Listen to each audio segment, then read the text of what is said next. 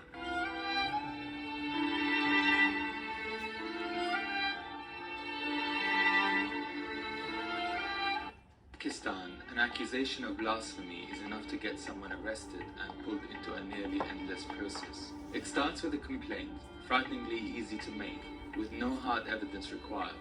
The accused can then be arrested without a warrant on the sole basis of a blasphemy complaint. Once accused, the process itself becomes a punishment. The penalties for blasphemy include life imprisonment or even execution. Even outside the courtroom, the accused are never truly free. The threat of more violence to them, casting a lone shadow over them and any judge that acquits them.